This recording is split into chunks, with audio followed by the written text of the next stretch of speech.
Jadi saya tuh sebenarnya capek untuk menerangkan bahwa saya tidak Bandung oriented. Anda merasa ditolak di Jakarta?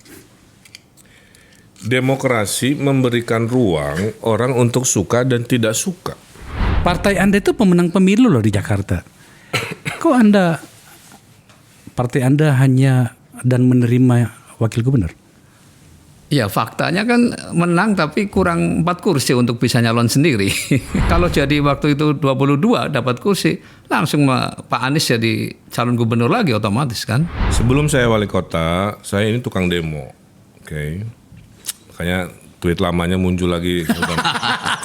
Minta maaf 3 kali bang, minta maaf 2013, minta maaf 2018, minta maaf lagi 2020. Tiap 5 tahun muncul lagi, baru udah masa lalu ya. Kayak ujiannya.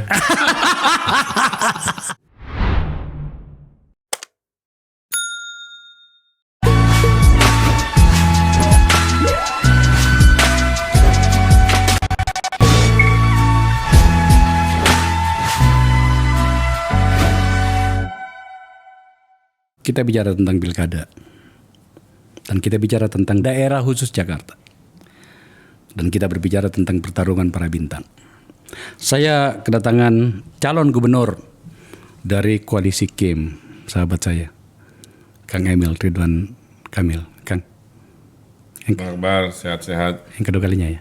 Kedua kali selalu senang, selalu tajam, selalu tegang. Tapi menyenangkan. Menyenangkan. Yang Bukan Kim aja, Kim Plus. Kim Plus ya? Oke. Koalisi Kim Plus. Iya. Dan menjadi sempurna forum kita hari ini karena calon wakil gubernurnya yang sebenarnya senior saya. Mantan Menteri Pertanian, Bang Suswono. Kang. Assalamualaikum Pak. Waalaikumsalam. Senang ya? Ya senang sekali Bang. Saya memulai dengan mengatakan begini. Menurut Anda, apa problem mendasar antara Jakarta dan Jawa Barat? Jakarta itu adalah kota very urban yang dijuluki provinsi. Jadi sebenarnya tidak terlalu apple to apple dengan yang namanya Jawa Barat. Jawa Barat itu kalau mau diperbandingkan adilnya itu dengan Jawa Timur, Jawa Tengah dan provinsi yang punya desa-desa kan. Di mana secara politik juga gubernur, kepala daerah, bupati, wali kotanya itu dipilih. Kalau Jakarta itu sebenarnya susah diperbandingkan karena dia beda sendiri. Dia bentuknya kota tapi judulnya provinsi. Makanya provinsi tapi gabung di dunianya C40. C40 itu kayak G20 gitu ya. C40 itu adalah kumpulan kota-kota besar, 40 kota besar dunia. Ya. Jadi kan agak ambigu ya. Nah, jadi kalau diperbandingkan agak beda. Masalah Jakarta adalah masalah kota. Kalau masalah kota pasti isunya adalah urusan urbanisasi, pekerjaan, dan tata ruang. Karena tata ruangnya mahal, orang berhimpit-himpitan, lahirlah problem klasik yang namanya kemacetan, banjir, dan polusi dari akibat kemacetan, dan masalah tata ruang tadi, hunian yang makin mahal sehingga ke pinggir Bodebek akhirnya terjadi aglomerasi.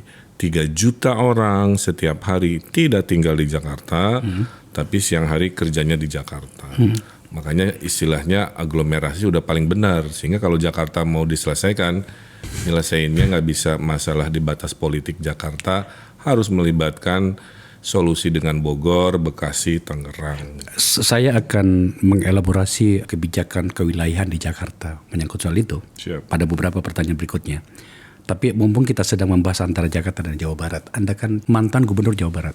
Alhamdulillah paripurna 5 tahun. Ya, dalam kaitan ini pertanyaannya itu adalah apa yang pernah Anda lakukan dalam konteks kepemimpinan di Jawa Barat, di mana kemudian ini bahasa sedikit agak klasik nih. Supportingnya terhadap Jakarta itu cukup signifikan. Ya, saya senang dengan pertanyaan itu. Tentu saja, saya tahu. Kenapa? Karena mau saya jawab dengan mantap. Jadi warga Jakarta ya, dengerin.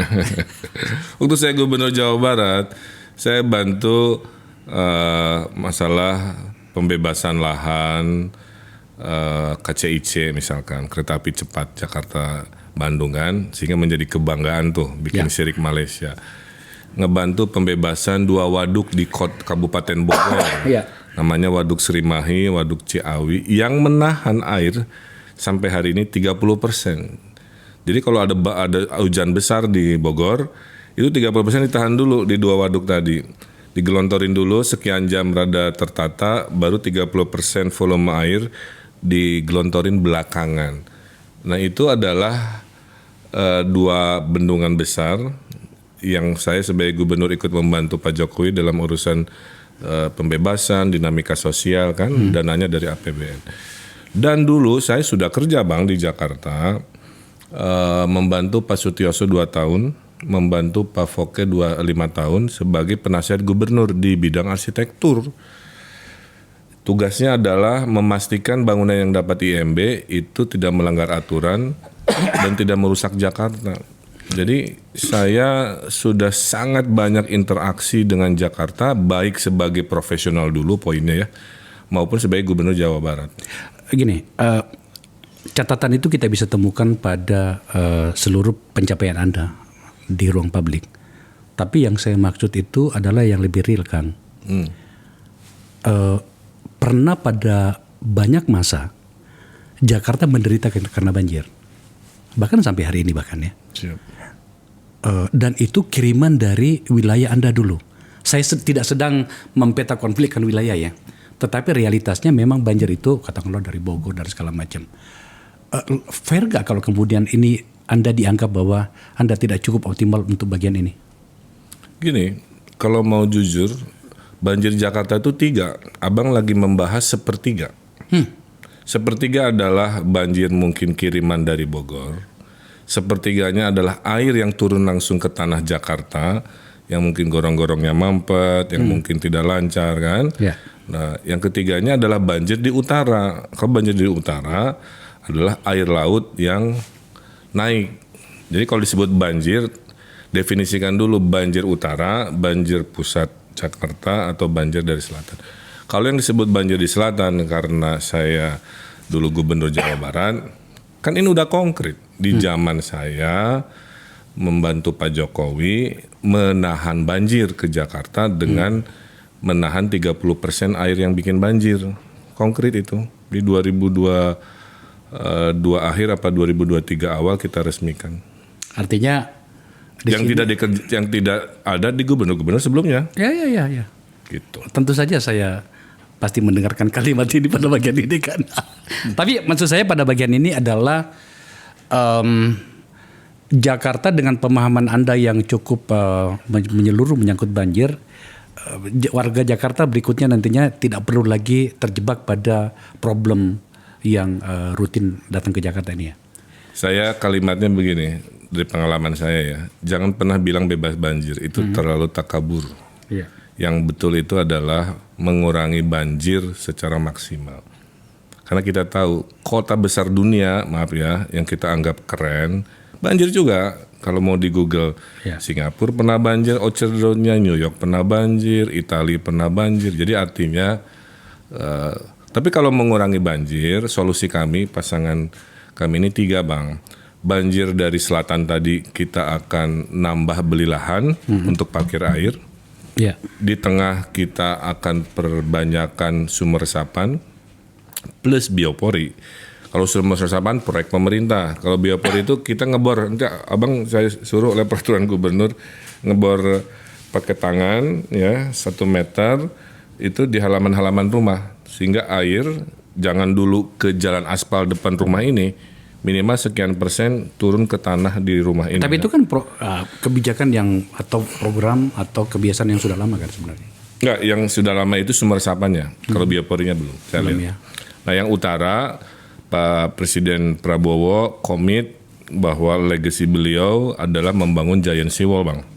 Dari Jakarta sampai Surabaya, tahap satunya di Jakarta untuk menahan climate crisis secara umum di mana naiknya air laut di utara. Pak Wagub kalau misalnya mau menyela monggo ya, karena menurut saya melihat Anda ini sebagai sebuah kesatuan. Maka pada bagian ini saya ingin bertanya sama Abang, tentu saja dalam posisi sebagai supporting gubernur ya. Karena kan kebijakan gubernur bukan kebijakan wakil gubernur. dalam situasi Jakarta, dalam kondisi Jakarta yang di mana sih ada kota yang tidak punya problem, catatan Bang Sus yang paling krusial menyangkut apa yang pernah terjadi sebelumnya, pemerintahan sebelumnya itu menurut Anda apa? Ya, saya kira tadi kan sudah diangkat juga oleh Bang Emil ya, bahwa ya persoalan-persoalan yang tadi itu menjadikan Jakarta itu wajar kalau sekarang ini posisinya menjadi kota terstres nomor 9 di dunia. Iya, benar. Itu benar. Fakta ya, ini fakta. Ya, juga terpolutan ya, karena juga termasuk yang polusinya tertinggi di dunia juga, nomor 3 kalau tidak salah. Ya. Nah inilah makanya saya sejak awal saya Pak Ridwan itu sudah menyarankan ke saya itu untuk bersiap-siap nih untuk menghijaukan Jakarta, untuk mengurangi polusi. Ya kebetulan background saya di urusan tanam menanam Urusan ya. IPB. Jadi kan cocok lah ya seperti itu. Nah terus persoalan perkampungan yang kumuh kan kalau kita lihat, karena memang sejak awal beliau pun juga sudah diamanatkan oleh Pak Prabowo untuk membenahi tentang pemukiman yang kumuh itu. Ya, termasuk juga ketika bertemu Bang Yos ya, Pak Sutioso juga mengamanatkan itu. Ketika jumpa dengan Pak JK pun sama juga begitu. Jadi inilah yang mungkin nanti kita dengan berbagi tugas saja. Termasuk juga persoalan pangan kan, yang kalau lihat dari survei kan juga masyarakat Jakarta masih terbebani dengan harga yang tinggi ya seperti itu. Nah tentu ya dengan background saya pernah jadi Menteri Pertanian, tentu ya persoalan pasokan pangan ke Jakarta ini bagaimana supaya juga tidak terganggu. Nah, makanya perlunya nanti kolaborasi dengan wilayah-wilayah yang lain itu. Ya, oke. Kita masuk pada area yang lebih serius ya. Itu tadi pembukaan aja kan. Jakarta itu telah sangat lelah dengan beban yang ditanggungnya. Semakin sempurna situasinya sebab kebijakan tentang apapun yang berbau Jakarta itu terlalu terbuka, baik dari Pemprovnya maupun dari pemerintah pusatnya, bahkan membebani terlalu banyak Jakarta. Contoh misalnya dalam hal kependudukan, urban di Jakarta ini itu problem tersendiri. Kita ingin mendengarkan kan apa tawaran Anda agar kemudian kita warga Jakarta ini bisa lebih berbahagia dari angka stres nomor 9 itu tadi. Nomor 3. Iya. Pertama ya, kalau mau fundamental, kita harus mendistribusikan kesejahteraan ekonomi ini tidak terpusat di Jakarta. Kalau mau jujur, sebenarnya sudah lebih baik Bang, sejak rezim desentralisasi ini.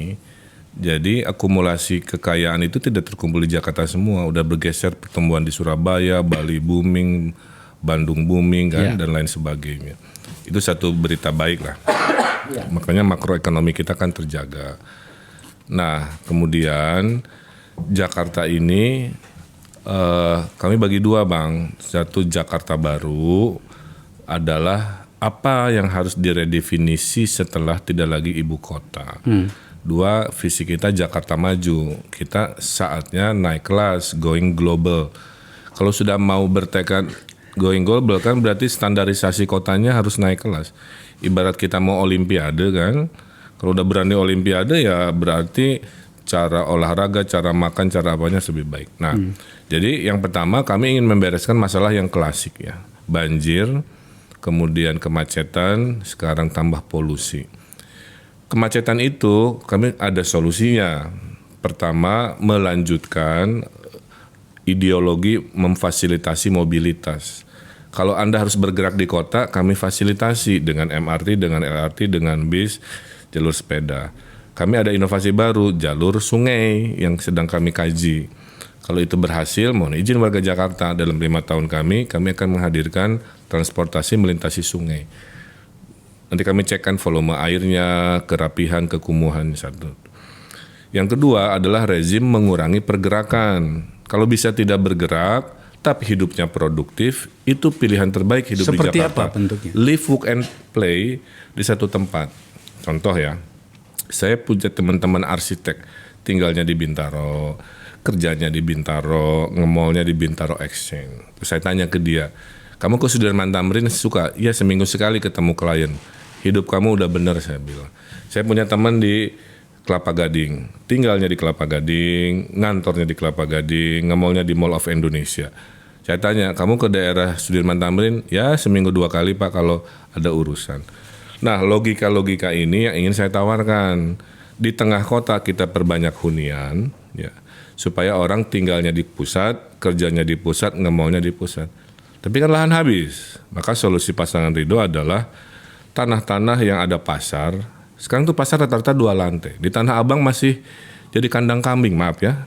Ada 9.000 meter tanahnya Pemprov, hanya jadi pasar 1 lantai dan kandang kambing. Itu akan kita bikin pasarnya tetap 3 lantai, tapi di atasnya hunian buat ratusan warga di sana.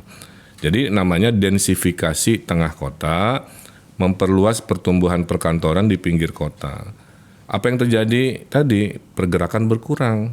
Orang Jaksel, orang Lebak Bulus kerjanya di TB Simatupang. Nah, kalau ini dikurangi pergerakan, kombinasi dengan memfasilitasi Transjakartanya kita tambahkan Bang sampai kota Bogor, sampai kota Tangerang. 2 ini menurut saya akan mengurangi kemacetan. Kang Emil, senang saya mendengarkan ini, tapi tampaknya Anda menyederhanakan masalah gitu. Itu tidak berdiri sendiri. Oke, konsepnya bahwa menyatukan bagaimana orang lebih dekat dengan katakanlah pekerjaannya. Tapi pada situasi kita kan tidak. Bagaimana Anda mau mengatur kebijakan itu? Contoh paling sederhana, sekolahan anak. Kalau kita mau mengadop format di Jepang misalnya, di Jepang itu tak ada sekolah unggulan SD ya. Semua sekolah sama, di mana kemudian anak kita itu bisa bersekolah di dekat itu dengan seluruh mekanisme sosial yang luar biasa, budaya selama dari rumah sampai sekolahnya. Saya tidak bisa menjelaskan terlalu jauh.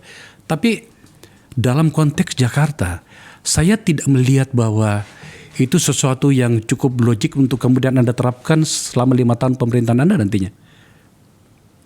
Sekarang saya mau tanya, tanpa logika yang saya sampaikan, solusi kemacetan itu hanya memfasilitasi pergerakan. Ya udah, berarti jawabannya, maaf ya, nambahin MRT dilakukan, nambahin LRT, nambahin. Apakah jadi solusi juga? Saya cek ke Transjakarta Bang, volume transportasi sekarang itu sudah 30% untuk 30% warga Jakarta, tapi yang pakai baru 10%. Jadi ada keengganan, maaf ya, keengganan golongan menengah ini untuk pindah ke transportasi publik. Yeah. Jadi cara kedua, kalau dia enggan pakai transportasi publik, saya bikin kebijakan sebagai gubernur Bang, memperbanyak izin hunian apartemen murah di tengah kota, memperbanyak izin perkantoran di pinggir-pinggir kota. Sesederhana itu aja. Saya ingin sedikit membahasakan ruang yang ada di luar sana itu lebih dekat di forum kita ini. Ya. Oke, kita memindahkan warga menggunakan public transport itu tidak gampang. Tadi dikatakan dari 30% hanya terpakai berapa persen gitu ya? 10%. 10%. Ini kan soal kebiasaan, tidak mudah. Itu satu masalah.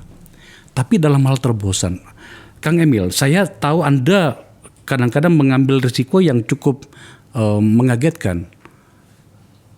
Kalau untuk menjawab soal ini, Anda berani nggak misalnya membuat sebuah kebijakan di mana mulai ada keberanian pembatasan beberapa jenis kendaraan yang menggunakan rongga Jakarta secara dominan? Katakanlah mungkin sepeda motor, tetapi berisiko loh bagi pemilih Anda. Ya, sekarang kalimatnya Bang Akbar tadi kan membatasi pergerakan, kan sama. Jadi ada memfasilitasi, ada yang membatasi. Jadi pertanyaan tadi sama dengan ideologi kedua, dibatasi.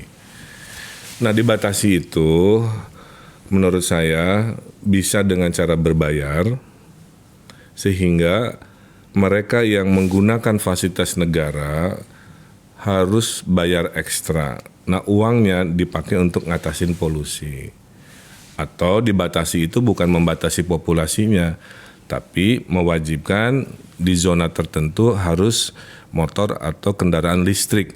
Nah dengan otomatis kan masyarakat mulai teredukasi pelan-pelan untuk mengkonversi. Tapi kalau secara populis main langsung membatasi kendaraan, menurut saya reaksi masyarakat pasti akan sangat negatif menurut saya. Tentu saja, makanya saya tanya Kang, Pak Wagub ya, pada situasi kita tampaknya kebijakan populis itu mungkin bukan jawaban dari problem Jakarta. Kita saling tahu loh problem Jakarta ini seperti apa ya, maka dibutuhkan keberanian. Yang pertanyaan saya itu tadi, apakah Ini Anda berani melakukan? berani nggak ada masalah. Oke. Jawabannya sederhana itu. Selama bisa menjelaskan ke publik dengan baik, selama effort-effort lain sebelum keputusan itu diambil juga diterangkan gitu. Kan tadi saya sudah bilang ngatasin macet tidak hanya satu solusi, tapi multi solusi. Jadi izinkan saya melakukan multidimensi solusi. Ada 6 tadi kan, nah 6-6-nya dikerjain barengan dan nggak bisa terasa dalam setahun. Saya hanya punya 5 tahun. Dalam teori pembangunan, kerasa dampak kepemimpinan itu tahun ketiga.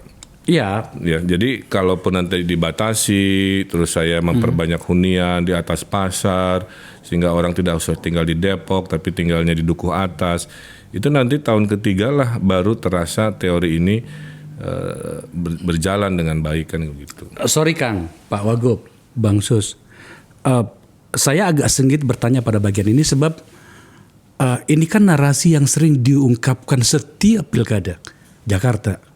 Ya, itu. Ya, dan kemudian menurut saya kita berada pada generasi yang harus menyesuaikan diri dengan zaman. Maka saya tanya, tentu saja memang butuh proses. Tapi ya siapa tahu saya mendapatkan jawaban yang bagus dan kemudian Anda bisa menggunakan forum ini untuk meyakinkan publik bahwa aku bisa melakukan itu. Tugas saya yang satu di meja ini. Sedikit Bagaimana caranya? Tadi saya menyinggung soal transportasi. Kan tadi kalau sarana prasarana transportasi umum, public transportation-nya diperbanyak, dipermudah ya. Nah tentu pasti ya secara logika ya kalau kita bisa bicara itu bahwa orang pasti akan berpindah gitu. Ini saya menarik gitu, ada 2 teman saya yang menengah ke atas lah. Sekarang itu sudah mulai banyak menggunakan transportasi umum. Karena aksesnya itu ternyata sudah yang dia butuhkan ya, ternyata terpenuhi gitu. Seperti sekarang dia ke Bandung, itu sudah nggak pernah pakai mobil lagi. Itu yang saya maksud. Ya, Bang, sorry. Ya. Itu yang saya maksud adalah banyak calon pemimpin yang berkampanye itu mencoba meyakinkan publik dengan kebijakan populis. Sementara Jakarta bukan itu jawabannya. Saya beri satu contoh lagi sekaligus pertanyaan lah untuk Bapak calon gubernur dan wakil gubernur. Tadi kita bicara tentang banjir dan macet ya. Oke. Kita bicara tentang keindahan yang berhubungan dengan sampah. Ini sebenarnya saya juga ada dosa juga di bagian ini kan gitu. Komunitas politik itu kadang-kadang tidak peduli dengan situasi ini. Pasang bendera seenaknya, billboard, spanduk, stiker tempel mana-mana. Kadang-kadang itu dianggap sesuatu yang biasa, sudah diterima sebagai sesuatu yang lumrah. Tetapi kan ini komunitas politik. Anda berani melakukan sebuah pengaturan di mana kemudian kita merasa ini sudah sangat mengganggu kota nih. Ya, satu pemimpin itu harus berani. Jadi kalau saya ditanya berani, saya berani. Yang penting saya juga tanya ke orang-orang yang suka begitu kan, Pak, aturannya kan kadang-kadang nggak clear Pak, kira-kira gitu jawabannya. Kadang boleh, kadang nggak boleh tapi bayar dan lain sebagainya. Kalau iya, enggak kami juga paham. Karena namanya misalkan bisnis reklame ya, dia kan curi-curi ruang abu-abu. Ya, iya. Hitam putihnya nggak jelas, dia asumsikan akhirnya bisa dengan sebuah proses. Nah, apalagi saya dengan background arsitek tentu punya kepentingan menjaga keindahan dan tata kota kan lebih baik. Jadi tadi pembatasan kendaraan berani, membatasi zona-zona yang merusak visual juga berani, tidak ada masalah. Hanya kami butuh edukasi, butuh waktu bagaimana menerangkan mana boleh, mana nggak boleh gitu. Itu aja Bang. Ya sebenarnya yang dipentingkan saya kira ketegasan dengan aturan yang ada dan pemberlakuannya secara adil. Sebenarnya asal itu dijalankan sih, saya yakin lah bisa. Saya setuju Bang, makanya kan Kang Emil kan kita kenal sebagai orang yang sangat memahami ruang publik, terutama dengan teknologi yang mengikutinya. Tadi pemirsa tadi saya tanya berapa follower dari Instagramnya sudah 21 juta ya. Akan sangat bagus bagi kita, Kang, kalau Anda mendeklar di sini bahwa kalau saya gubernur nantinya maka tak akan ada lagi seperti itu. Gunakan ruang yang memang sesuai dengan zaman. Pertama, media sosial berbasis teknologi. Kami warga Jakarta ini sudah menghindarkan mendengarkan janji yang terlalu luas, tapi kemudian ada problem yang keseharian kita dapatkan itu tidak terselesaikan. Bisa nggak memulai itu nantinya ketika katakanlah misalnya menang dan memimpin Jakarta, ajukan perda itu kepada daerah. Mungkin sudah ada, Kang, tapi kan kita tidak baca itu. Ya kalau saya sih berani, Bang, karena juga pemimpin itu kan yang diingat nanti adalah legasinya. Iya. Ya. Saya 5 tahun, Abang boleh cek ke warga, selama 5 tahun saya mengubah wajah Bandung sedemikian rupa. Saya 5 tahun di Gubernur Jawa Barat, kepuasan publik alhamdulillah 90%. Berarti kan ada kerja-kerja yang nyata terapresiasi. Nah sekarang kalau dikasih kesempatan di Jakarta, curhatan Abang ini adalah bagian dari yang harus saya selesaikan. Saya udah bilang kemana-mana ya Pak Wagub ya. Gagasan membangun Jakarta kami itu hanya 30%. 70%-nya datang dari warga. Kan orang Jakarta pinter-pinter. Bang Akbar Faisal mewakili golongannya kan tadi memberikan harusnya gini. Ya udah saya dengerin. Untuk dijadikan sebuah aspirasi dalam bentuk perda, tindakan, ketegasan yang nanti pembuktiannya kan setelah terpilih tentunya. Tapi logikanya dipahami, kotanya makin semerawut, kotanya makin macet dan sebagainya. Ini contoh lain sedikit ya tentang kemacetan. Kita tuh sedang mempersiapkan gagasan menggilirkan work from home, Bang. Bagus. Nah, Senin yang libur industri media, Selasa yang libur industri hukum dan jasa tertentu, Rabu industri apa dan sebagainya. Karena saya punya risetnya, pasca COVID, banyak industri-industri yang permanen work from home. Termasuk lawyer-lawyer cerita ke saya, Pak sekarang saya full hampir 90% work from home. Menghemat uang makan, menghemat tidak stres dan lain sebagainya. Itulah yang saya sebut Bang, rezim mengurangi mobilitas. Kalau tidak perlu bergerak, kita akan dorong kebijakan-kebijakan yang mengurangi pergerakan. Nah dengan ketegasan, kan sifat ya, yang Abang tanyakan itu kan sifat. Anda pemimpin tegas enggak? Ya tegas. Abang bisa lihat lah saya nutup-nutupin hiburan malam ilegal dulu waktu wali kota kan dengan kewenangannya.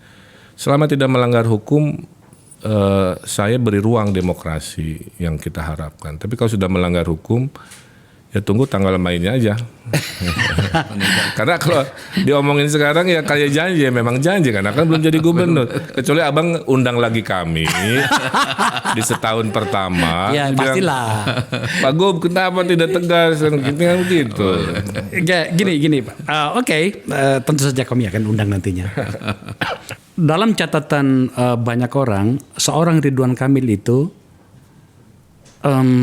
dimaknai atau dipahami sebagai orang yang tampaknya sangat percaya pada fisik.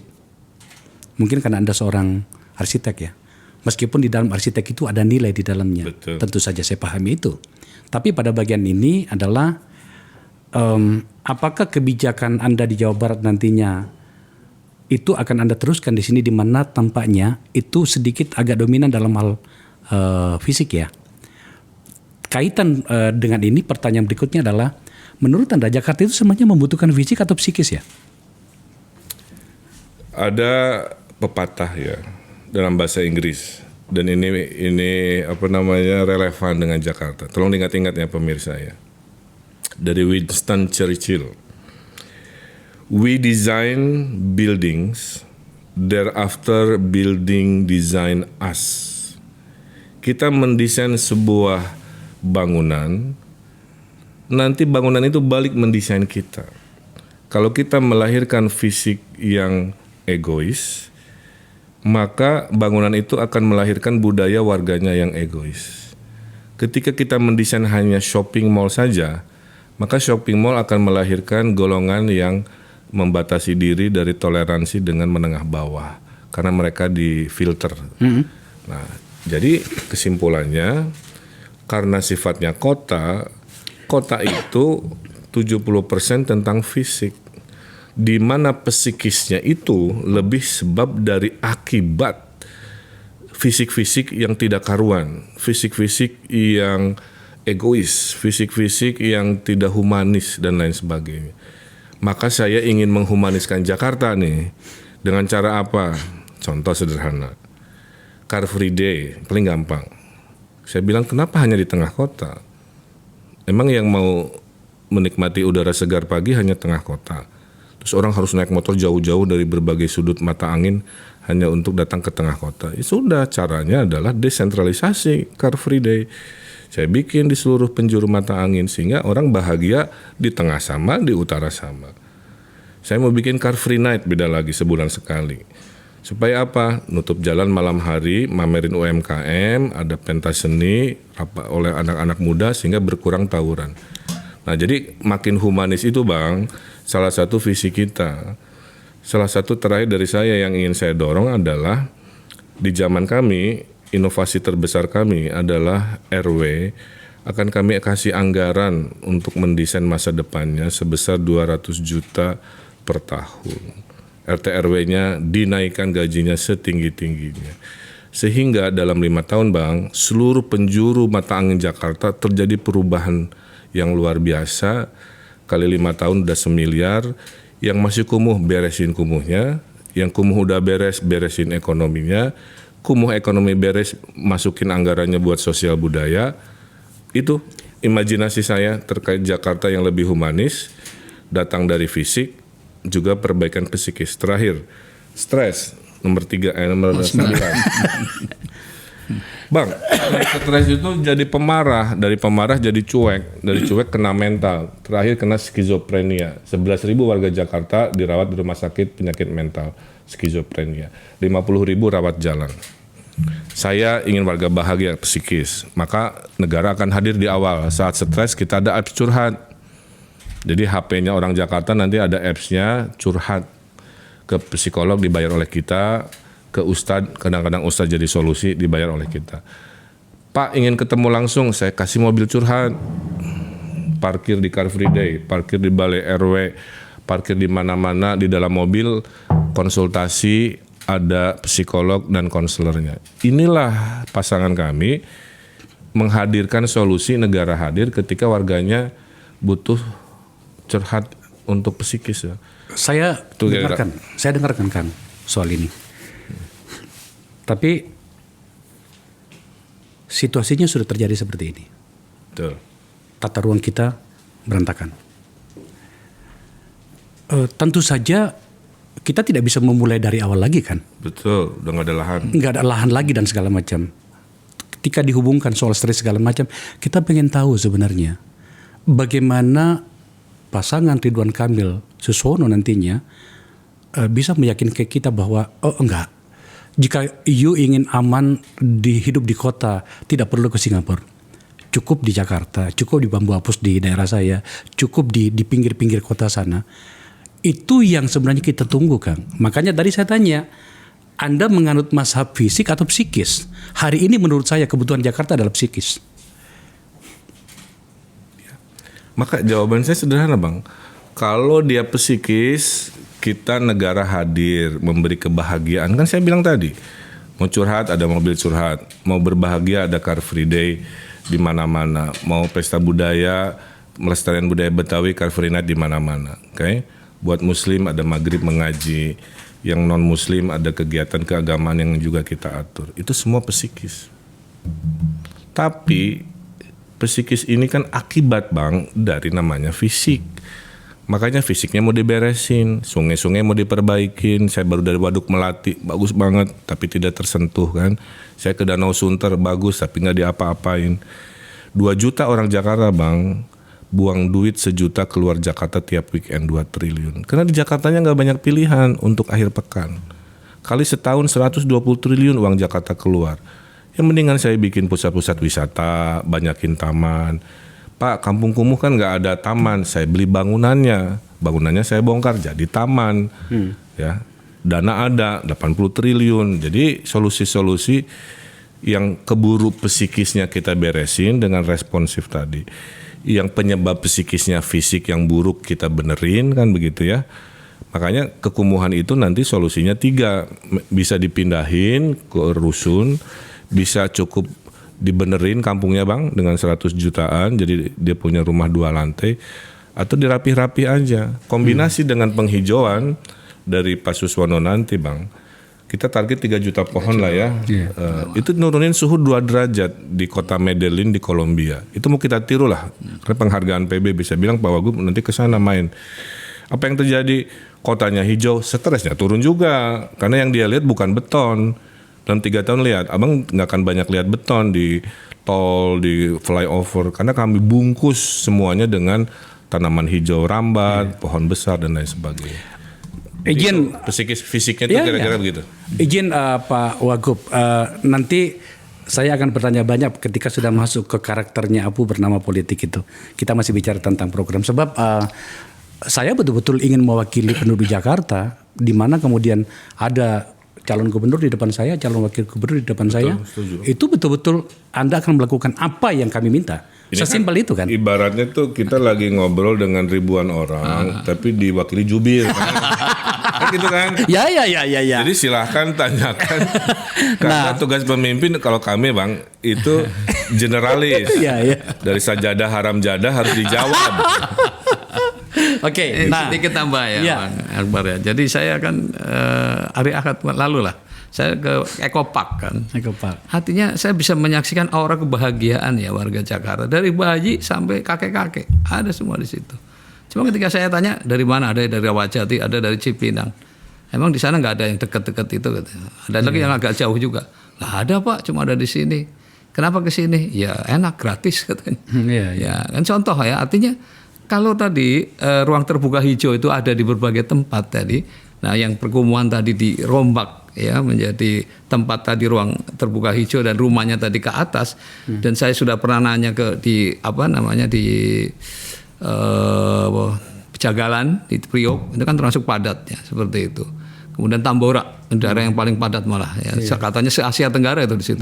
Ternyata mereka mau bersedia gitu. Asal ya tadi ada kompensasi, terus kemudian jelas dia memang ada kepastian menghuni di situ. Ternyata bisa gitu ya, ditata. Artinya ini kan persoalan komunikasi saya kira. Makanya kenapa sampai saya bicara banyak tadi tentang hal yang tampak kecil Pak Wagub, karena menurut saya mungkin karena sudah terlalu berat hidup kita di Jakarta ini, hingga kemudian kita tidak bisa fokus lagi yang mana yang besar, yang mana yang kecil. Semuanya di kepala kita itu menjadi sebuah problem. Pada bagian ini sebenarnya saya menunggu, benar Kang, Anda dan juga kepada calon-calon yang lain itu mengatakan kepada kita, di masa saya tak ada warga Jakarta yang bisa bertindak seenaknya. Di masa saya satu warga Jakarta dengan warga Jakarta yang lain saling menghormati. Di masa saya tak ada orang yang sok dengan jabatannya hingga kemudian bisa melabrak orang-orang yang lainnya. Sebenarnya itu Kang. Jakarta dengan uangnya yang sekitar 80 sampai 86 triliun, menurut saya itu bisa membangun apa saja. Ya. Tetapi ini yang kecil loh. Kan sakit hati kita Kang. Tiba-tiba misalnya ada orang yang harusnya ngantri, itu tiba-tiba di depan kita. Ketika kita tegur dia lebih marah dari kita. Belum lagi kalau dia pejabat. Pada bagian ini saya ingin mengelaborasi bagian ini sebab ini melukai kita. Kalau mau dikatakan berbahagia sebenarnya ini poinnya. Bagaimana warga negara merasa terlindungi hingga ke bagian-bagian terkecil seperti ini Kang. Jawaban Anda? Ya, saya jawab dengan 2 cara. Saya sudah pernah jadi wali kota. Dan saya sudah pernah jadi gubernur yang punya desa ya Bang. Makanya saya datang ke Jakarta tidak bermodal pengalaman 0. Saya bilang ke Pak Wagub, Pak mohon izin, 60%, 70% gagasan saya itu udah saya praktekkan. Mobil curhat udah pernah saya praktekkan. Ya. Biopori sudah pernah saya praktekkan. Ngasih anggaran ke RW sudah pernah saya praktekkan. Ya. Nah jadi jawaban terhadap itu adalah kami ingin berani dan kami ingin adil. Oke. Karena syariatnya surga nerakanya pemimpin kan adil tidaknya. Nah salah satu yang pernah saya lakukan Bang memberantas hal tadi itu adalah merevolusi pelayanan publik full digital. Dengan digital tidak ada lagi antrian sehingga tidak ada lagi kutip mengutip hanya untuk ngurus antrian. Dengan digital tidak ada lagi kegiatan-kegiatan yang sifatnya buang-buang uang, ngantri hanya untuk dapat satu urusan. Negara yang hadir kepada warga, bukan hanya warga yang selalu hadir kepada negara. Nanti dalam zaman kami, abang kan pengen istilahnya gitu ya, pelayanan publik itu delivery kayak GoFood. Kami kirim, Anda tunggu aja urusan KTP, urusan dokumen. Anda nggak harus datang ke negara yang datang ke rumah Anda. Kita ada program dokter keliling, sudah saya praktekkan. Lansia bang, yang nggak bisa ke puskesmas, nggak bisa ke rumah sakit secara fisik, dokter yang datang kita yang bayar, kita yang bawain obat. Dia naik motor, ada di Google motornya. Bedanya istilahnya kalau di Bandung dulu namanya layad rawat, sambil melayad merawat gitu ya. Nah, tapi intinya dokter keliling lah kira-kira begitu.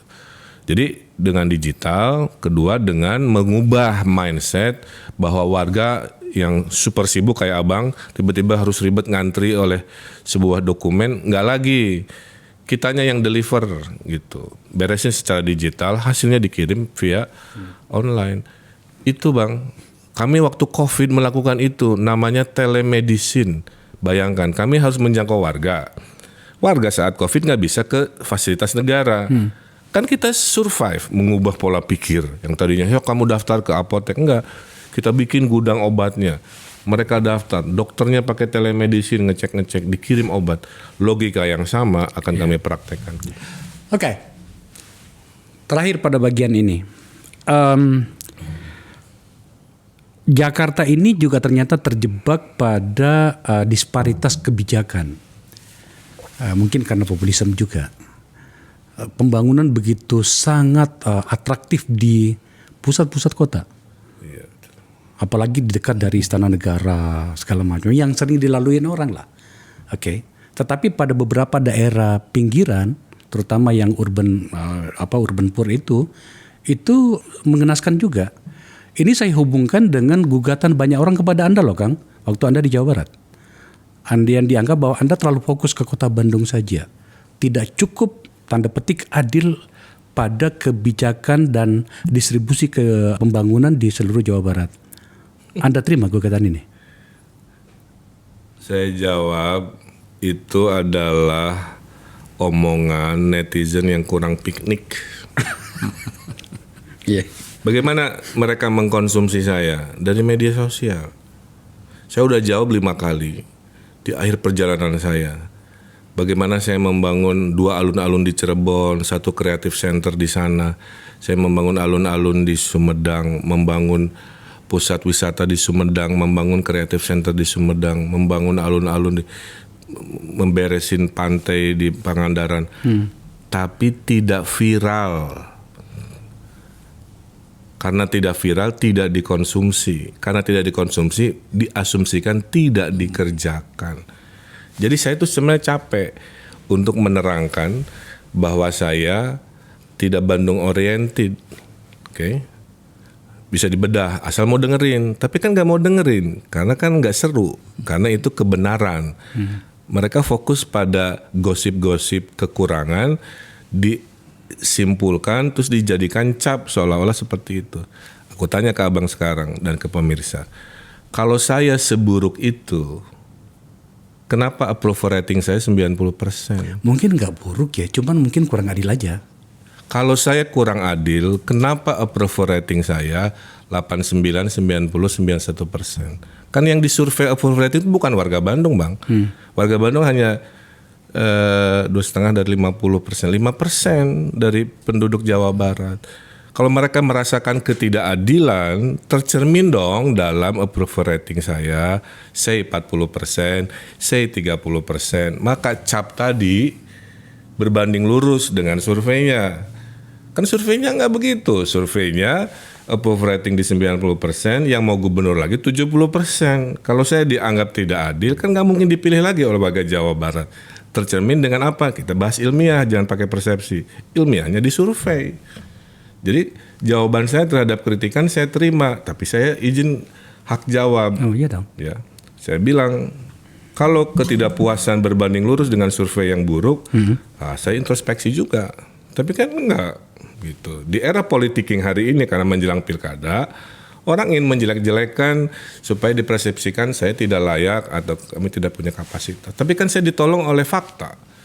Jadi jawaban saya tidak betul. Saya bikin ratusan program di seluruh Jawa Barat. Satu hal nih penting buat pemirsa. Kalau ditanya Pak Ridwan, apa yang dibanggakan sebagai Gubernur Jawa Barat?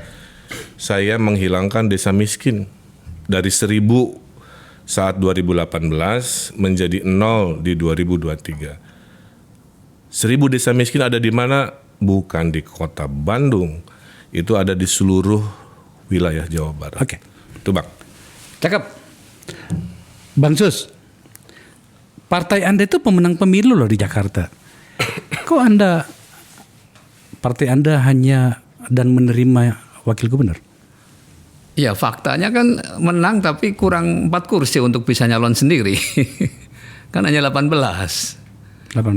sebagai pemenang tapi ya tetapi kan makanya kalau jadi waktu itu 22 dapat kursi langsung Pak Anies jadi calon gubernur lagi otomatis kan. Ya kita kan sudah berikhtiar waktu itu PKS untuk mengusung Pak Anies kan untuk tetap melanjutkan. Tapi kan cukup Bang kalau misalnya PKS itu berkeras untuk mengajukan itu cukup. Yang terjadi adalah kita mendengarkan berbagai rumor yang saya juga kesulitan bagaimana mengkonfirmasinya. Maka kemudian batal lah atau gagal lah Anies. Oke, kita anggap itu sebagai sebuah realitas politik. Tapi sebenarnya kan bisa kalau misalnya PKS itu sedikit berkeras untuk melakukan lobby politik dan tidak datang bahasa orang. Saya cuma menjiplak saja. Menyerahkan diri kepada Kim. Akbar ingat nggak membacakan keputusan MK kapan itu? Tanggal 20. Iya. 20 kan? 20 Agustus. Sementara kita 19 Agustus sudah deklarasi. Kan PKS sudah tanda tangan. Nggak bisa ditarik lagi. Ya otomatis kan etikanya kan nggak mungkin loh. PKS itu komit kalau sudah menentukan sikap dan akhirnya bertanda tangan ya sudah.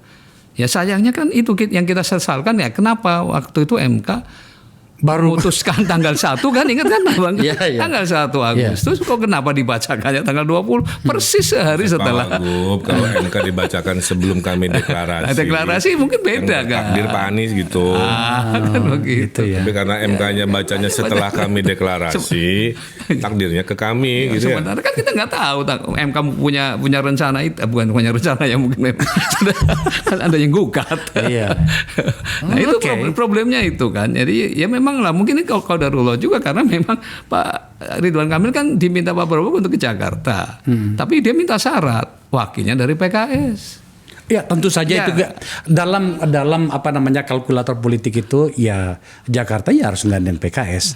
Saya bisa membayangkan sebenarnya nantinya tampaknya pemerintahan Anda kalau terpilih atau dipercaya oleh masyarakat Jakarta itu tampaknya akan cukup kokoh karena dijaga oleh pemenang pilkada berikut dengan pemenang pilpres, kira-kira kan gitu ya. Tapi kan pertanyaannya itu tadi, kenapa memilih hanya itu? Oke, sudah dijawab. Tapi ada pertanyaan yang agak krusial pada bagian ini, Kang. Nah, ini sudah masuk pada karakternya Akbar Faisal Ansyasor ini, Kang. Politik. Partai Anda itu dikenal kanan. Kadang-kadang kanannya agak jauh. Gubernurnya Anda itu adalah nasionalis. Saya tidak sedang mempertentangkannya. Tetapi dalam realitasnya itu terjadi banyak riak di lapangan. Pada sisi Anda sebagai wakil dari PKS, bagaimana Anda bisa meyakinkan konstituen Anda bahwa gubernur ini adalah kita, sementara pada bagian Kang Ridwan, Kang Emil, juga bagaimana meyakinkan pemilihnya Anda bahwa dia adalah bagian dari mereka juga. Secara irisan politik itu wajar dan layak kita bicarakan. Kang Sus. Saya kira kan kita sudah, Anda lihat sendiri kan PKS sudah merubah lambang partainya, sudah merubah mars PKS-nya, juga himnenya, bisa baca itu. Jadi artinya bahwa kita ini PKS ini ya bahkan yang non Muslim pun juga ada yang menjadi anggota PKS kan. Ya, dan itu enjoy aja mereka juga berada di lingkungan PKS. Artinya Anda ingin mengatakan bahwa PKS bukan lagi partai berbasis Islam? Iya, dasarnya kan tetap Islam di anggaran dasar. Ya, tapi Islam rahmatan lil alamin kan, artinya memang bahwa Islam kan mengayomi seluruh komunitas yang ada. Ya. Dan itu sudah dipraktekkan oleh Rasulullah waktu di Madinah kan? Iya, maksud saya adalah dalam realitasnya ini menyangkut dengan pencatatan kinerja dan langkah-langkah politiknya partainya Abang ya, di mana kemudian tampaknya itu tidak terbaca. Maka kemudian saya kembalikan pada pertanyaan saya tadi, bagaimana Anda meyakinkan konstituen Anda bahwa Ridwan Kamil yang merupakan gubernur yang kita pilih itu adalah bagian tanda petik dari kita. Demikian pula sebaliknya. Ya kan beliau juga pernah jadi waktu wali kota kan wakilnya juga dari PKS. Artinya sudah pernah bekerja sama dengan beliau waktu secara orang iya Bang, tetapi kan ini Anda pemenang pemilu loh di Jakarta. Saya harus tapi kan menang pemilu oke, tetapi realitas Kim kan lebih banyak kursinya. Iya dong, kita kan hanya 18. Kim coba hitung. Saya tidak sedang memuji loh Bang, tapi saya bersedia memuji bahwa PKS itu dominan di Jakarta loh. Betul. Iya, tetapi kan realitas politik dong kita bicara. Kan demokrasi kan suara terbanyak kan. Artinya Abang ingin meyakinkan kami dan para penonton bahwa problem yang saya sampaikan tadi itu tidak akan terjadi. Tidak akan terjadi. Kan komunikasi politik bagus-bagus saja. Bahkan kemarin itu misalnya contoh ya, artinya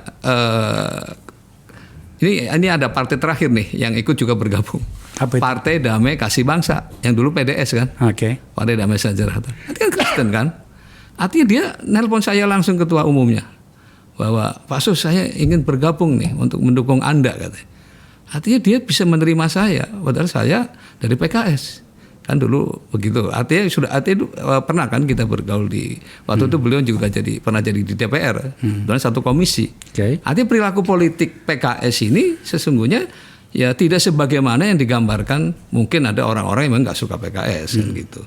Tetapi dalam realita kita komunikasi politiknya baik, ya tidak ada yang merasa terancam. Gitu. Jadi gini, Bang Akbar dan pemirsa ya. Bahwa takdirnya di 2024 PKS menang, kita berhimpun, kemudian masing-masing membawa warna, itu mah sudah sebagai takdirnya kira-kira begitu. Yang penting bahwa Jakarta tetap tegak dalam Pancasila, ya. Dalam Pancasila itu semua pihak diberi ruang untuk mengekspresikan warnanya. Jadi kalau nanti saya punya wakil Pak Suswono, punya aspirasi, gak ada masalah dengan warnanya beliau misalkan kan. Selama masih dalam bingkai kepancasilaan kan begitu ya, tidak ada yang dirugikan dalam warna itu, dalam permohonan program apa, saya kira pegangan saya itu hanya itu. Ya, jadi saya menjamin ke warga Jakarta, tanda kutip ya, kami akan sangat berkeadilan, itu aja. Mau gayanya gimana-gimana, itu ya gaya partai masing-masing. Tapi bingkai Pancasilanya, keberagamannya, rasa keadilannya, pasti saya jaga betul. Jadi saya tambahkan sedikit, ya. Jadi dalam visi PKS sendiri dalam anggaran dasar rumah tangga, anggaran dasar ya, di pasal 6 itu kan sangat jelas. Menjadi partai pelopor dalam mewujudkan cita-cita bangsa Indonesia sebagaimana dimaksud dalam pembukaan Undang-Undang Dasar kan. Nah itu menunjukkan bahwa kita ini hadir PKS ini untuk mengisi kemerdekaan itu. Ya, nah, tentu saja kita terima itu Kang. Ke Kang Emil. Siap. Kayak ujiannya. Minum dulu Pak, aku minum dulu. Diskusi kita ini. Saya banyak minum. Kang. Siap. Anda sadar nggak? Jika kemudian Anda itu seperti mendapatkan karpet merah untuk menuju Jakarta 1. Gini Bang, saya tidak mau disebut gubernur giveaway ya.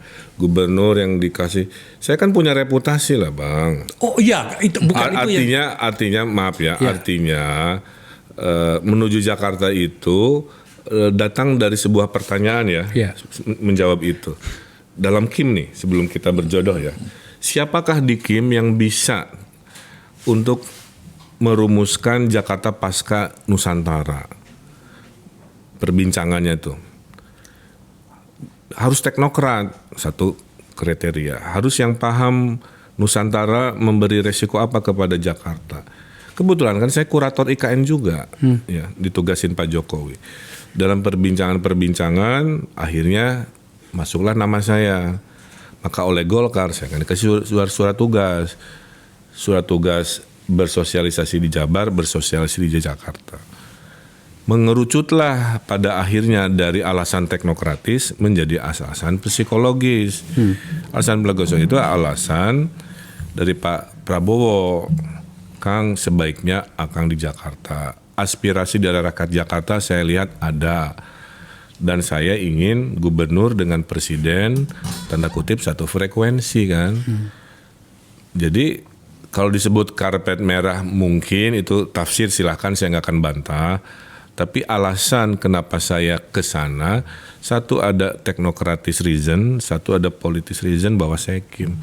Jangan ditanya syaratnya apa. Saya bilang, Pak, baiknya kita rekonsiliasi pasca Pilpres, yaitu memberikan kepada pemenang pileg di Jakarta. Alangkah indahnya saya, Pak, mewakili Kim, wakilnya dari PKS yang menang pileg, kebetulan dulu berbeda kan di Pilpresnya, jadi rekonsiliatif. Siapa namanya, Kang? Saya sebutlah nama-nama, tapi nggak ada nama Pak Suswono gitu. Mesti sebut S itu, ada Pak Saiku, Sohibul Iman, Pak Salim Segaf, macam-macam lah. Akhirnya ujungnya malah Pak Suswono muncul, everybody happy. Di PKS-nya tidak ada dinamika lagi, Pak Prabowo mengiyakan, saya juga nyaman, udah. Gitu Bang. Pertanyaan ini sebenarnya saya dapatkan relevansinya pada yang akan saya sampaikan berikutnya, bahwa risiko mendapat karpet merah itu dalam perilaku kekuasaan itu cukup tinggi. Salah satunya adalah Anda harus tahu diri. Setuju. Seluruh kue yang tersedia itu sebelum Anda makan Anda harus Anda serahkan kepada si penyedia karpet merah itu. Pada titik ini sebenarnya kita berbicara tentang keadilan, di mana Anda sedang berkampanye untuk mendapatkan dukungan publik. Kalau kemudian Anda tidak bisa memasang barikade atau China wall di antara itu akan tidak menyenangkan bagi kami sebagai warga Jakarta, kan? Gini Bang, semua adalah pemegang saham, istilah saya, kepada sebuah wilayah yang namanya Jakarta. Abang sebagai warga, anggap representasi warga. Abang pemegang saham, suara didengar, kritikannya diterima. Partai politik juga adalah pemegang saham dengan logika dan caranya.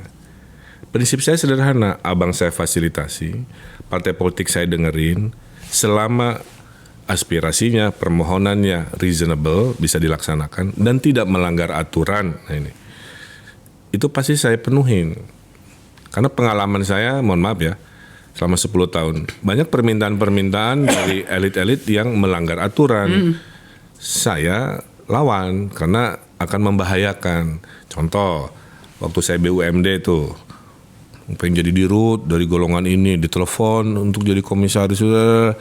Saya bilang saya profesional, bahwa si profesional itu ada afiliasi silakan.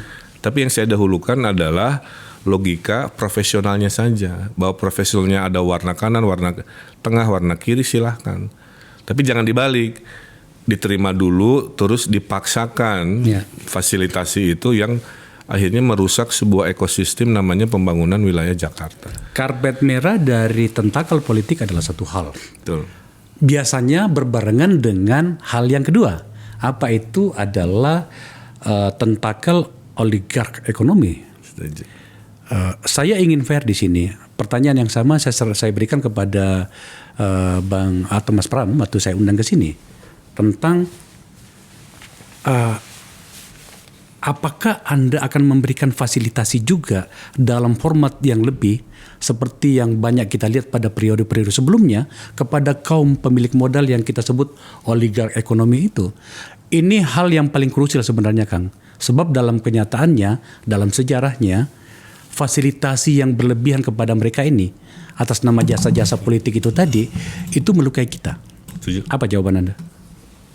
Saya selalu bilang ya ke banyak orang, terutama ke mahasiswa, adik-adik, apa bedanya ekonomi kapitalis dan ekonomi Pancasila? Saya bilang kalau ekonomi kapitalis itu cuma ada satu kata, competition. Yang kaya makin kaya, yang bawah patah kalah. Kalau ekonomi Pancasila saya bilang ada kata competition, ada kata cooperation. Maka seorang saya sudah mempraktekkan yang namanya sila kelima, keadilan sosial. Yang bawah ditinggikan, yang sudah tinggi dimudahkan. Nggak ada salah dengan semakin kaya, semakin luas bisnisnya. Tapi jangan menginjak satu aturan, jangan menginjak hak kaum proletar, kaum bawah. Itulah kenapa, maaf ya, yang kelas besar itu biasanya sebenarnya nggak macam-macam kalau saya boleh jujur. Tadi saya ketemulah salah satu pengusaha besar. Jawabannya cuma gini, Kang, yang penting bisnis kamu, kami nggak minta apa-apa. Yang penting bisnis kami kalau ada gangguan yang tidak semestinya tolong dibantu. Jadi tidak semerta-merta, maaf ya, bahwa dukungan dari golongan atas itu sama dengan nanti ya saya minta proyek ini buat saya, ini lahan ini buat saya, nggak gitu juga. Nah, itulah kenapa saya ada kredit tanpa bunga, tanpa agunan. 30.000 orang sudah saya bantu waktu saya gubernur, Bang. Syaratnya apa? Berlima. Tuh 2, 3, 4, 5. Satu macet, 4 tanggung jawab. 500.000 sampai 10 juta. Itu yang paling bawah akan saya bawa jadi konsep di Jakarta. Tapi maaf, membangun pusat pertumbuhan di utara, di Ancol misalkan. Membangun reklamasi, ya harus golongan oligarki besar lah yang punya kapasitas fiskal begitu. Yang harus dikritisi nanti adalah ketidakadilannya saja, bahwa bapak ini kok makin kaya, ya alhamdulillah rezekinya. Tapi yang miskin difasilitasi oleh negara, oleh Kang Emil dengan kredit murah tanpa bunga agunan. RW-RW-nya bergerak, anggarannya dipakai. Itulah ekonomi Pancasila yang ingin saya seimbangkan. Itu aja. Jadi jangan dibenturkan. Kecuali, Bang, permintaan oligarki itu melanggar aturan satu. Permintaan oligarki terlihat rakus, menyebabkan golongan pengusaha bawah tidak dapat. Sebenarnya itu yang saya maksud, Kang, Bang Sus. Kan formulanya biasanya seperti ini. Para pemilik modal itu seakan-akan baik hati kepada Pemda, menyumbang ini itulah. Sayangnya formulanya itu tetap aja langsung muncul ketidakadilan di tahap awal. Nyumbang 1, tapi sebenarnya yang dia inginkan dan sering dia dapatkan itu 10. Itu yang membuat kita luka secara psikologis dalam sebuah komunitas kota, Kang Emil. Saya komit dengan pengalaman saya akan jaga itu. Saya buktikan dengan satu cerita, izin ya, Bang. Ya. Sebelum saya wali kota, saya ini tukang demo. Oke. Makanya tweet lamanya muncul lagi. Minta maaf 3 kali, Bang. Minta maaf 2013, minta maaf 2018, minta maaf lagi 2020. Tiap 5 tahun muncul lagi, baru udah masa lalu ya. Apa yang saya demokan? Ada wali kota yang terdahulu ngasih izin, Bang, bikin apartemen di hutan kota, coba satu-satunya 7 hektar di Bandung. Aku demo lah sebagai warga, bawa almarhum anak saya. Pas saya takdir jadi wali kota, Bang, seminggu pertama yang saya lakukan adalah membatalkan kerjasama membangun 20 apartemen di hutan kota 7 hektar. Tapi ada tapinya, kan harus adil. Saya bilang ke developernya, saya tahu kamu rugi lah ya. Saya kasih kompensasi, cari tempat lain, saya bilang. Nih ada aset-aset kosong. Jadi mereka tetap saya fasilitasi, keadilan yang tadi dianggap akan dirusak, saya perjuangkan. Logika yang sama poin saya akan komit seperti itu. Silahkan mereka ingin makin gimana, selama tidak melanggar aturan, tidak melukai perasaan keadilan golongan menengah bawah. Karena saya udah nasihatin ibu saya, Bang. Jadi pemimpin itu kamu ngurus orang miskin dulu, baru lain-lain. Maka saya udah ke Pak Sus, kita ke Penjaringan, kita ke Tambora, kita ke Jakarta Utara. Miskinnya kayak gimana ya? Jangan melihat hanya Sudirman Tamrin, mohon maaf nih, Jakarta kan. Image-nya kan buat tamu Sudirman Tamrin, aslinya tuh di Tambora. Yang ada rumah giliran 3 keluarga coba 24 jam. Itu yang mau saya urus. Itu pesan Pak JK ke saya. Itu pesan Pak Prabowo ke saya. Kamu kalau jadi gubernur nggak boleh ada lagi kekumuhan. Malu masa kota global kumuh masih banyak. Ya. Saya bilang siap, Pak. Maka saya akan banyak waktu ngurusin orang miskin. Terakhir. Udah mau beres nih? Belum. Ini saya lihat ya di media sosial, di TV-TV juga. Itu agak seru juga ya. Orang mengatakannya kok Ridwan Kamil tidak boleh ke sini dan segala macam ya, dampak dari seluruh catatan media sosial itu. Pertanyaan di sini adalah, Anda merasa ditolak di Jakarta? Demokrasi memberikan ruang orang untuk suka dan tidak suka. Sekarang saya tanya, perlu nggak saya posting orang-orang yang saya suka ke saya? Perlu dong. Ya sudah saya lakukan kan. Aslinya Bang, saya ke ibu-ibu di mana kemarin di Warakas, itu dikejar-kejar sampai luka-luka, ya. Kan beda dengan yang menolak. Tapi faktanya yang suka ada, yang menolak ada. Jadi demokrasi memberi ruang itu. Yang penting jangan melanggar aturan, jangan vandal. Kan tidak ada istilah saya ya. Abang ceklah dalam sejarah peradaban. Ada nggak pemimpin yang 100% disukai rakyatnya? Nggak ada. Ada nggak 100% yang dibenci rakyatnya? Nggak ada. Pasti ada kebaikannya juga. Sediktator-diktatornya pasti ada kebaikannya juga. Jadi apalagi saya berharap 100% akan disukai. Ditambah saya dari Bandung, saya bobotoh Persib, saya panjang tuh alasan untuk tidak sukanya itu panjang kan. Tapi kan saya niatnya baik. Saya sudah kerja di 2 wilayah. Saya ingin beresin Jakarta. Saya ada ilmunya, saya ada pengalaman. Niat saya baik, nggak. Ya kalau saya dizolimi tanda kutip lah ya, minimal saya tidak melakukan hal yang sama. Kalau saya begitukan, saya bilang ya kita mau bawa sabar aja gitu, karena ya itulah pemimpin di era hari ini, tingkat kesabarannya harus lebih luas. Jangan jadi pemimpin di Indonesia kalau tidak punya keikhlasan, tidak punya kesabaran yang sangat tinggi. Ya itulah. Sebenarnya saya mau nanya soal bobotoh atau Persija, tapi nggak tega saya, udahlah. Kita ambil poin-poin yang langsung mengarah pada apa yang harus dilakukan nantinya. Kang, makasih ya. Kang Sus, makasih. Terima kasih. Beginilah seharusnya kita membangun sebuah komunikasi antara warga dan calon pemimpinnya. Harus bertanggung jawab, elegan komunikasi itu. Tentu saja tidak bisa selalu seperti ini, tapi setidaknya kami menyampaikan apa yang bisa didengarkan. Kami nanti akan ada hotline langsung ke kantor gubernur. Dari rakyat langsung. Ya. Jangan-jangan kita bikin podcast juga. Emang belum ada kan? Udah ada kan? Bukan waktu jadi gubernur gitu. Terus ya kita random aja undang warga yang sekeritis. Menurut saya ide yang bagus itu. Jadi problem itu di saya layar. sukanya podcast itu nerangin lebih leluasa. Iya benar. Saya kalau doorstop atau hanya sekadar Ya kan terbatas kan. kepotong-potong nerangin latar belakang aja udah habis. Kita tunggu podcast Gubernur Jakarta Ridwan Kamil dan Wakil Gubernur Pak Suswono.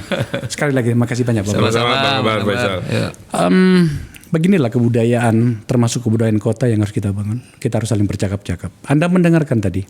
Saya akan lagi mengundang mereka datang ke sini, mungkin sebelum hari pencoblosan atau bahkan untuk menagih janji-janji apa yang disampaikan di forum ini. Tapi apapun namanya, kita harus saling bercakap agar kemudian kebudayaan kita menjadi tinggi.